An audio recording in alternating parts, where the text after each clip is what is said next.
2 weeks ago at our Dallas Open in Standard. He and brother Andrew both playing as the Gurus on Grixis Death Shadow this weekend. He's finding himself in game 2, down a game to Dakotah Cotton on Affinity. Affinity, a lot of the games are really interesting with Death Shadow. You have a lot of tension with your life total. As you see here, Dakotah has 2 Galvanic Blasts in hand, so you got to navigate all that. Attacking Dan down to 11. Now there's this interesting part when you're playing against Death Shadow. You don't want to attack them too low unless you can close the deal. Yeah, these chip shots, the Blinkmoth Nexus there, don't amount to a lot, except for the fact that the double Galvanic Blast can kill Daniel from a life total that he's relatively comfortable. You know, you think you're at 8, that's a lot. You force him to have a stubborn denial. Dakotah down to 18 on that attack. Death Shadow is up to a 2-2 currently.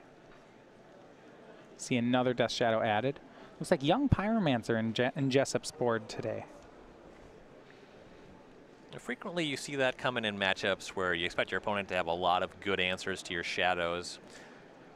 Yeah. Jessup with 3 shadows. He gets on the battlefield quickly in this matchup. I suppose you want to really board out Street Wraith. And that was a huge draw for Dakotah. It was another, I believe it was another Spire of Industry. And if that's true, he may have lethal this turn. It looks like Animate, Blinkmoth Nexus. You have Signal Pest, Ornithopter. Those attack for 3 total. 2 red sources. Certainly metalcrafted. Yeah, added up to, I believe, 8 for the 2s. That'd be 11 total if Dan doesn't have interaction. Yep. A Fatal Push would buy him a turn at least. Stubborn Denial would counter one of the Galvanic Blasts. Well, that's the danger, right? If you make that play and then you go for 2 Galvanic Blasts and the first one resolves and then the second one gets Stubborn Denialed, Dan has 21 power worth of Death Shadows. Yep. We call that lethal where I'm from. Will Dakotah take the risk is the question. Here's the swing. I think he is. Battle Cry trigger. 2 from the Blinkmoth, 1 from the Ornithopter. Dan's at 8.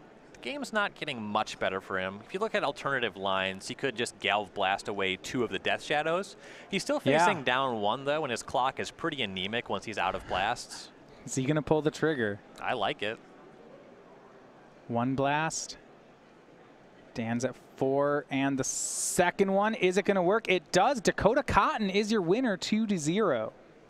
I like it. I think that the game gets a lot worse for him from that position the longer it goes. Yeah. If there were 2 shadows, then you can start thinking of just blasting both the shadows. Well, I think one of the things he wants to consider is if he's going to go for the lethal burn, does he want